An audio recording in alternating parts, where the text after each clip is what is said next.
나누실 말씀은 신약성경 빌립보서 2장 16절부터 18절 말씀입니다. 계속해서 우리가 빌립보서 말씀을 나누고 있는데요. 오늘은 18절 말씀 같이 읽고 말씀에 은혜를 나누겠습니다. 18절 말씀 같이 읽겠습니다. 시작. 이와 같이 너희도 기뻐하고 나와 함께 기뻐하라. 아멘. 우리 지난주 말고 그 전주에 빌립보서 강의 21번째 말씀 통해서 그리스도의 날에 라는 말씀을 같이 나눴습니다. 그리스도의 날을 누가 이야기를 했냐면 바울이 이야기를 했습니다. 그래서 바울이 내가 마지막 날에 하나님께서 주시는 그 상급을 내가 누리겠다. 근데 그게 무슨 상급인가? 빌립보 성도님들이 하나님의 말씀으로 섬기고 봉사하는 그 은혜를 이 바울은 자기의 상급이라고 생각을 했죠. 그래서 마지막 날 받은 그 상급이 바로 자기의 것이다. 그래서 바울의 소망은 이 땅에 있는 것이 아니라 바로 하늘의 소망을 두고 하늘의 상급을 기대하고 살았던 것을 우리가 볼 수 있습니다. 빌립보서 2장 16절 오늘 본문 말씀에 보면요, 생명의 말씀을 밝혀 나의 다름질이 헛되지 아니하고 수고도 헛되지 아니하고 그리스도의 날에 내가 자랑할 것이 있게 하려 함이라. 이렇게 고백하고 있는 바울의 모습을 볼 수가 있습니다. 바울은 생명의 말씀을 밝혀 나의 다름질이 헛되지 아니하고 그랬어요. 여기 내가 바로 바울을 얘기하는 거죠. 그리고 그 하반절에도 보면 그리스도의 날에 내가 자랑할 것이 있게 하려 함이라 하겠습니다. 여러분, 우리가 믿음 그러면 눈에 보이지 않는 것, 그리고 또 기독교 신앙 그러면 눈에 보이지 않는 어떤 추상적인 삶의 어떤 높은 가치의 그런 개념들을 쫓아가는 것이다 라고 생각을 합니다. 이게 맞는 말이에요. 그런데 그렇게 하다 보니까 눈에 보이지 않는 것을 우리는 믿고 눈에 보이지 않는 그 더 고귀한 가치를 누리고 있기 때문에 눈에 보이는 것, 또 이 땅에 있는 것, 또 내가 헌신하고 봉사해서 누리게 되는 어떤 복 또는 어떤 그 대가에 대해서 굉장히 부정적으로 생각할 때가 많이 있어요. 내가 이거 하나님께 믿음으로 한 건데 뭔 이런 복까지 주십니까? 야, 얼마나 겸손하고 맞는 이야기입니까? 그런데 믿음은요, 반드시 그 보이지 않는 것을 쫓아가는 그 믿음에는 보이는 복이 있어요. 여러분, 그렇기 때문에 우리가 예수님을 믿으면서 우리가 알게 모르게 누리고 있는 복을 경험하고 누려야 되는 의무가 우리에게 있습니다. 여러분, 주변을 한번 둘러보세요. 하나님께서 우리에게 주신 그 믿음의 복이 얼마나 많은지를 몰라요. 여러분, 우리가 믿음으로 살 때, 또 믿음의 복을 누릴 때 이것을 세속적인 것 또는 기복신앙이라고 우리가 치부할 수도 있는데 그러지 않습니다. 여러분, 우리가 복을 위해서 이 믿음의 삶을 사는 것이 아니라 그 은혜로 말미암아 믿음의 삶을 살 때 하나님께서 그 복을 당연하게 그냥 주시는 거거든요. 그러니까 하나님께서 주시는 그 복이 우리의 우선순위가 아니라 믿음의 삶을 살다 보니까 우리가 하나님 앞에서 가서 상급을 기대하는 것, 이건 당연한 거죠. 그런데 이 땅에서의 상급은 우리가 기대하는 것이 아니라 하나님께서 믿음의 삶을 통해서 우리에게 주시는 거예요. 그래서 17절에 보면 우리가 어떤 믿음의 수고와 또 헌신이 있나, 그것을 뭐라고 얘기했냐면 만일 너희 믿음의 재물과 섬김 위에 계세요. 여러분, 그러니까 우리가 믿음의 재물, 이것이 바로 우리가 믿음의 섬김 또 믿음의 헌신이라고 얘기하는 겁니다. 여기 재물이라는 말을 여기 보니까 헬라 말로 투시아라고 얘기를 해요. 이 말은 무슨 얘기냐면 희생의 재물 또는 희생의 제사를 뜻합니다. 그러니까 여기 믿음의 재물이라는 말은 두 가지 의미를 함께 포함하고 있는 거예요. 그건 뭐냐면 믿음의 재물과 믿음의 제사, 믿음의 예배, 이 두 가지를 함께 포함하고 있는 겁니다. 여러분, 그러니까 말씀의 삶 또 믿음의 삶은 어디에서 드러나게 되냐면 우리가 예배의 삶을 통해서 드러나게 돼요. 또 예배를 통해서 드리는 예물을 통해서 우리의 믿음이 드러나게 됩니다. 그런데 앞서도 얘기했지만 내가 이 제사를 드리고 이 예배를 드리고 이 예물을 드려서 하나님이 내게 복 주셔야 됩니다, 이렇게 하는 것이 아니라 우리가 온전히 하나님께 예배하고 한 주간도 또 한 달도 1년도 주신 은혜를 감사해서 드리는 그 감사, 믿음의 예물을 통해서 하나님은 우리에게 놀라운 복을 허락해 주시는 거예요. 여러분, 그렇기 때문에 우리가 믿음의 삶은 제사와 또 헌신, 이 예물과 떼어서 생각할 수가 없어요. 그 뒤에 보면 17절 뒤에 보면 섬김 위에 그랬거든요. 너희 믿음의 제물과 섬김 위에 이렇게 써요. 이 섬김이라는 말은 레이투루기아라는 말인데 직분, 그릇 또는 연보, 헌금까지 포함하는 겁니다. 여러분, 그러니까 섬김이라는 말은 우리가 교회에서 예배할 때 우리의 직분을 감당하는 것, 그것도 섬김이에요. 또 우리가 예배의 자리에서 예배자로 서 있는 것, 그것 또한 섬김입니다.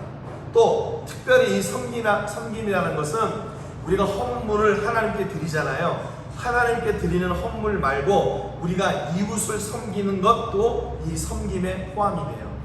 여러분, 그러니까 교회는 위로는 하나님을 섬기고 옆으로는 이웃을 섬기는 것이 바로 교회입니다. 교회는 하나님만 섬기는 거 반절짜리 맞는 거예요. 교회는 하나님을 섬기고 이웃을 섬기는 것이 바로 이 온전한 교회의 모습인 거죠. 또 그렇다면 교회가 이웃만을 섬기면 되나? 그것도 교회가 아니에요. 교회는 하나님을 섬기고 하나님께서 주신 그 은혜를 따라서 이웃을 섬기는 것, 그것이 바로 교회고 믿음이고 우리의 헌신이고 우리의 온전한 예배의 모습이라는 거죠. 여러분, 그러니까 예배가 우리가 하나님께 드리는 게 예배잖아요. 그러면 이제 그 다음에 예배는 뭔가? 예배가 끝났어요. 예배가 끝나고 우리가 이 밖을 나가요. 그러면 어떻게 됩니까? 이제는 이웃을 섬기는 예배가 시작되는 거예요. 하나님을 섬기고 이웃을 섬기는 것, 그것이 바로 우리가 하나님 마지막 날, 하나님 앞에 설 때에 받는 그 상급을 누리는 날이 바로 이거라는 거죠. 여러분, 그렇기 때문에 우리가 믿음의 영역은 하나님께만 있는 것이 아니라 우리 이웃들, 우리의 삶 전체 영역의 모든 것이 다 믿음의 영역이에요. 믿음 그러면 하나님, 교회만 생각하는데 아닙니다. 우리의 믿음은 우리의 이웃들에게도 우리의 사는 삶의 현장에서도 동일하게 이 믿음의 영역이 적용이 되는 거죠. 여러분, 그렇기 때문에 우리는 교회에서도 믿음의 사람이고 우리의 삶의 현장에서도 믿음의 사람이어야 돼요. 17절 그 다음에 보니까 내가 나를 전제로 드릴지라도 그랬어요. 만일 너희 믿음의 제물과 섬김 위에 그랬죠. 빌립보 성도들이 그렇게 바울의 가르침을 따라서 믿음으로 예배하고 하나님을 섬기고 이웃을 사랑하고 섬기는 그 삶 위에 전제로 드릴지라도 했어요. 이 전제라는 말은 무슨 얘기냐면 태워 없애는 제사를 말합니다. 그래서 다른 제사들은 고기를 드리고 뭐 이렇게 할 때 양을 잡거나 소를 잡거나 하면 그 제사를 드리고 나서 뭐가 남냐면 재가 남아요. 재가 남아요. 그래서 그 재도 다 떠가지고 버리는 것이 이제 레위인들과 제사장의 역할이거든요. 그런데 여기 전제라고 하는 것은 그 재물을 뿌리면 불에 타가지고 없어져 버리는 거예요. 고운 가루나 포도주를 이야기합니다. 전제라는 말은 그래서 이게 제사 후에 남는 게 없어요. 그래서 바울이 지금 내가 나를 전제로 드릴지라도, 이 말은 무슨 얘기냐면 당신들이 그렇게 믿음의 삶을 사는 것이 나는 최고의 기쁨입니다. 그 말이에요. 내가 이제 죽어도 여한이 없습니다. 그 말이죠. 그러니까 앞서도 지난번에도 그리스도의 날에 바울의 소망과 상급이 있는 것처럼 지금 바울의 소망과 그의 기대는 뭐냐면 빌립보 성도들이 하나님의 말씀으로 온전히 살아나가는 것, 그것이 바울의 소망이고 바울의 꿈이었어요. 그러니까 당신들이 그렇게 삶으로 인해서 내가 이제 죽어도 여한이 없습니다. 그 말이죠. 여러분, 그렇기 때문에 이 말은 무슨 얘기냐면 빌립보 성도들의 의무와 바울 자신의 삶의 방향의 고백이에요. 내가 지금 무엇을 위해 사나? 바울의 고백입니다. 나는 여러분들이 말씀으로 하나님 앞에 신실하고 또 이웃 앞에 사랑을 실천하는 그런 믿음의 성도로 사는 것이 내 자랑이고 내 역할입니다 라고 바울이 고백하는 거예요. 여러분, 우리가 믿음으로 산다는 것 어떻게 보면 어렵다고 생각할 수도 있고 또 이것은 멀리 있는 것이라 생각할 수도 있어요. 그런데 믿음의 삶은 우리와 가까이 있습니다. 우리 가정에서, 우리 이웃과의 관계에서, 내 삶의 현장에서 믿음의 삶이 있고, 또 저의 고백을 함께 드리자면 바로 저도 이 바로 바울과 같은 그런 고백이 저의 고백이 되어야 되는 것이지요. 여러분들이 어려운 시기에 믿음으로 고군분투하며 믿음의 삶을 살아내시는 것, 그것이 얼마나 큰 은혜인가, 그것이 얼마나 저의 큰 기대입니다. 제가 한국에서 여러 교회들을 이렇게 방문하면서 예배했어요. 이미 한국은 이제 코로나를 완전히 이겼다고는 얘기 못하겠지만 코로나와 함께 가는 그런 현실입니다. 이제 5월부터 또는 6월부터 교회에서 이제 밥 먹는 것도 다시 시작한다고 그래요. 제가 한국 가서 예배하면서 기대했던 게 뭐냐면, 감격했던 게 뭐냐면, 함께 예배하는 것이 이렇게 귀한 것이구나, 함께 예배하는 것이 이렇게 은혜가 넘치는 거구나. 우리가 그렇잖아요. 어디 골방에서 예배할 수도 있고, 또는 우리가 다른 곳에 가서도 예배할 수 있죠. 하나님은 어디에서 예배해도 다 받으십니다. 왜냐면 하나님은 거기도 계시니까 말이죠. 근데 우리가 어떤 그런 특별한 상황을 제외하고서 말이죠, 우리가 계속 혼자서 골방에서 예배한다면 어떨까요? 지난 2년 동안 정말 얼마나 많은 그런 어려움 가운데 있었어요. 함께 예배하는 것이, 그래서 저는 지금 이 시기를 빨리 극복할 수 있는 가장 큰 방법이다, 이렇게 생각합니다. 여러분들 함께 기도하고 함께 찬송하고 함께 하나님을 만나고 예배하는 것, 이거보다 더 좋은 일이 없어요. 이거보다 더 귀한 일이 없습니다. 디모데후서 4장 6절에 보니까 이 전제라는 말을 어떻게 설명했냐면, 전제와 같이 내가 벌써 부어지고 나의 떠날 시간이 가까웠도다 그랬어요. 디모데후서는 바울이 이제 죽기 얼마 안 남은 그런 마지막, 그 인생의 마지막에 쓴 편지거든요. 그러니까 이 전제라는 말은 그의 마지막 날, 내 인생의 마지막 날을 이야기하는 거예요. 내가 내 삶을 사는 동안에 내가 후회할 것이 없다. 믿음으로 사는 그 삶을 보고 믿음의 열매를 누리고 믿음의 복을 받는 성도들의 모습을 보는 것이 내 유일한 소망이다, 바울이 이렇게 얘기하는 거예요. 그래서 전제라는 말은 내 인생의 마지막 날까지 나는 이것이 내 소망이다, 그 말입니다. 고린도후서 12장 15절에 보면 내가 너희 영혼을 위하여 크게 기뻐함으로 재물을 사용하고 또 내 자신까지도 내어주리니 그랬어요. 이게 전제라는 말은 그 자신, 그 모든 것을 다 그 성도들을 위해, 하나님을 위해 드리겠다, 그 말입니다. 그래서 뭐예요? 흔적도 남지 않게 내가 드린 그 봉사와 그 헌신, 내 재물과 내 시간과 내 삶 모든 것을 들여서 마침내 내 역사를 새로 써가는 것, 그것이 소망이 아니라 그 역사 속에 다 사라져버리는 것, 그것이 바로 바울의 소망이었어요. 그것이 바울의 상급이었어요. 기쁨으로 재물을 드리고 기쁨으로 내 삶을, 내 자신까지 내어드리는 것, 그것이 바로 바울이 이야기하고 있는 전제의 삶입니다. 이것이 바로 믿음의 삶이에요. 믿음으로 살아갈 때 기쁨으로 헌신하고 기쁨으로 봉사하고 기쁨의 예물을 드릴 수가 있게 되는 거예요. 제가 이번에 한국에 가서 어떤 자매를 하나 만났어요. 이 자매가 우리가 처음 갔을 때 처음 만난 자매예요. 갔을 때 전화해가지고 자기를 제일 처음 만나달라고 또 만났어요. 그리고 이제 오기 전에도 이제 만났습니다. 그런데 이 자매가 헌금을 했어요. 헌금을 했는데 이 자매가 지금 인턴이거든요. 인턴인데 그 헌금 드린 걸 보니까 이 자매가 자기가 받은 월급 전체를 다 드린 것 같아요. 그래서 제가 그 헌금을 보고 제가 깜짝 놀랐어요. 이거 어떻게 이렇게 드릴 수 있을까? 나 같으면 이렇게 드릴 수 있을까? 나 같으면 이렇게 드릴 수 있을까? 정말 놀랐어요. 근데 만약에 그 예물을 드리면서 기쁘지 않으면 어떻게 그걸 할 수 있겠어요? 기쁘지 않으면 이 예물을 통해서 우리 교회가 건강하게 세워지고 선교지 아이들이 공부하고 그 선교지가 세워질 수 있다. 그런 기쁨과 감격이 있기 때문에 헌금을 드릴 수 있는 거지. 그렇지 않으면 어떻게 그 헌금을 드릴 수가 있겠어요? 그래서 제가 이번에 가서 깜짝 놀랐습니다. 여러 분들을 뵈면서 그분들의 하나님을 사랑하는 마음, 또 선교지를 위해 기도하는 마음. 그래서 우리가 이렇게 이 선교지에서 이렇게 살아갈 수 있는 게 바로 저분들의 기도와 사랑이 있기 때문이구나 라는 것을 다시 한번 경험하게 됐어요. 여러분, 그런데 제가 그러면서 느끼는 게 바로 이 말씀이에요. 기쁘지 않으면 어떻게 저렇게 할 수 있을까?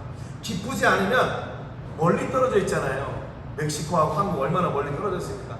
그런데 이 나라를 위해서 어떻게 기도하고, 이 나라를 위해서 어떻게 헌금하고, 이 나라를 위해서 어떻게 사모할까? 기쁘기 때문에 그런 것 같아요. 앞서도 말씀드렸지만 내가 멕시코를 위해서 기도하고 헌신하고 했더니 하나님께서 이렇게 복 주셨어.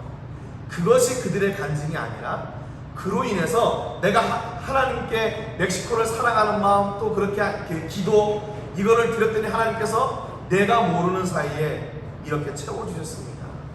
그 채워주는 것이 목적이 아니라 그들이 기쁨으로 드리는 그 헌신, 그 사랑, 그 기도가 바로 하나님 앞에 상급이구나 라는 걸 제가 깨달았어요. 제가 완도 아래에 있는 청산도도 2번 갔거든요. 청산도에 청산교회라고 있는데 거기 보니까 여러분 어떤 일이 있는 줄 아세요? 아마 제가 주일 예배 때도 말씀드렸겠지만 거기 멕시코 사람이 그 청산도에 살고 있어요. 보니까 그 장로님 딸이 호주에서 유학하다가 멕시코 청년을 만나가지고 결혼해가지고 그 멕시코에 그 청산도에 들어와서 살고 있더라고요. 그러니까 그분들은 멕시코를 대하는 게 달라요. 제가 멕시코에서 선교사가 왔다니까 그분들이 대하는 게 달라진다고요. 왜냐하면 자기 그 교회에도 멕시코 사람이 있으니까 벌써 마음에 가까워진 거예요. 그래서 그분들이 대하는 게 달라져요. 그분들의 말이 달라지고 그분들의 사랑이 달라집니다. 여러분, 그러니까 우리가 믿음으로 사는 것은 우리의 마음이 가까워지는 거예요. 누구하고 가까워지는 거예요? 우리 하나님하고 가까워지는 거예요. 우리 하나님하고. 그래서 어떻게 우리가 기뻐할 수 있나? 어떤 사람에게는 기쁨이고 어떤 사람에게는 기쁨이 아닌 일이 있거든요. 여러분, 그렇잖아요. 이렇게 환자들 있잖아요. 보니까 당뇨를 가지고 계시는 분들은 먹는 거를 굉장히 조심하잖아요. 그래서 당이 있는 거, 달달한 거 이런 거 누구나 다 먹고 싶죠. 그런데 그분들한테는 그게 득이 아니라 실이 큰 거예요. 그러니까 어떤 일은 어떤 사람에게는 기쁨이 되는 일이 있고 또 어떤 사람에게는 또 기쁨이 아닌 일이 있는 거죠. 여러분, 그렇다면 우리가 믿음으로 신앙생활을 하면서 어떻게 이게 바울과 같은 그 기쁨이 우리 안에 동일하게 있어야 되나? 바울은 뭐라고 얘기했냐면요, 빌립보서 2장 17절에 보니까 만일 너희 믿음의 재물과 섬김에 내가 나를 전제로 드릴지라도 나는 기뻐하고 너희 무리와 함께 기뻐하리니 그랬어요. 바울이 그 기뻐하는 그 영역이 어디냐면 첫 번째는 자신이 기쁜 거예요. 그리고 그 기쁨이 어디냐면 빌립보 교회 성도들과 함께하는 사람들이에요. 18절에는 뭐라고 되어 있는 줄 아세요? 이와 같이 너희도 기뻐하고 나와 함께 기뻐하라 그랬어요. 바울이 기뻐하는 그것이 빌립보 성도들과 함께하는 모든 사람에게 기쁨이 되고 빌립보 성도들에게도 똑같은 기쁨이 되는 거예요. 여러분, 어떻게 이게 가능해요? 앞서도 얘기했지만 어떤 사람에게는 기쁨이 되는 것이 있고 어떤 사람에게는 기쁨이 아닌 것도 있잖아요. 그런데 바울은 내가 기뻐하는 이 모든 것이 여러분들과 함께 또 여러분과 함께하는 모든 사람에게 기쁨이 되기를 원합니다 그랬습니다. 그렇다면 그 얘기는 무슨 얘기냐면 바울이 기뻐하는 것이 빌립보 성도들과 또 빌립보 성도들과 함께하는 사람들과의 무슨 공통점이 있다는 거예요. 내가 멕시코에서 선교사로 왔다니까 멕시코 성도가 있는 그 교회가 기뻐한 것처럼 무슨 공통점이 있다는 거예요.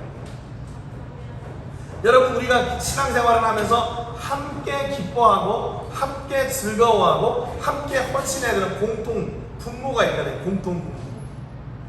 그게 뭐예요? 내가 열심히 신앙생활을 가지고 내가 복받은 거, 그게 우리 모두가 기뻐할 수 있는 겁니까? 물론 그럴 수도 있지요. 그런데 그거보다 더 광범위한 게 뭔가? 그것은 바로 하나님이에요. 하나님.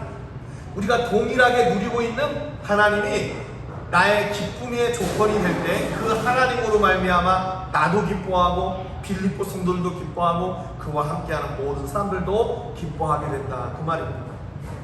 그래서 바울은 내가 기뻐하는 이 하나님, 이 예수님이 여러분의 기쁨이 되기를 소원합니다 라고 그렇게 간청하고 있는 거예요. 그런데 좀 말이 세죠. 이와 같이 너희도 기뻐하고 나와 함께 기뻐하라, 그렇게 명령하고 있어요. 이것이 우리의 기쁨의 참 가치이다 라고 얘기하는 거예요.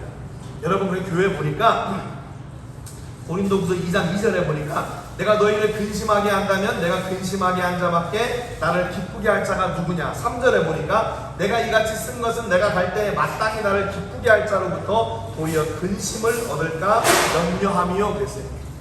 바울이 뭐라고 얘기했냐면요, 어떤 사람은 자기를 근심하게 하고 어떤 사람은 자기를 기쁘게 한대요. 여러분, 그러니까 사람을 기쁨의 기준으로 둘 때는 이게 흔들려요. 흔들려. 어떤 사람을 볼 때는 기쁘고 어떤 사람을 볼 때는 기쁘지 않아요. 그런 거 있잖아요. 그런데 하나님을 기준으로 볼 때는 모두가 다 기뻐할 수 있어요. 고린도후서 2장 3절 하반절에 보니까 또 너희 모두에 대한 나의 기쁨이 너희 모두의 기쁨인 줄 확신하미로다 그랬어요. 여러분은 삶의 기쁨의 기준이 무엇입니까? 기쁨의 기준이 뭐예요? 여러분, 행복의 기준이 무엇입니까? 여러분, 세상에 움직이는 것들을 기준으로 둘 때는 어떤 때는 기쁘고 어떤 때는 슬프고 어떤 때는 행복하고 어떤 때는 행복하지 않아요. 그런데 여전히 변함없이 우리와 함께 하시는, 우리에게 은혜를 주시고 말씀의 역사를 이루시고 그분의 복을 허락하시는 그 하나님이 우리의 기준이 될 때 우리는 어떤 상황에서도 흔들리지 않는 그 기쁨과 그 행복을 영원히 누릴 수 있는 하나님의 사람들이 되는 겁니다. 여러분, 기쁨의 기준을 바꾸시고 우리 하나님과 함께 또 우리 모든 성도들과 함께 기뻐하고 즐거워하는 그런 행복한 믿음의 삶이 되시기를 주님의 이름으로 축복합니다.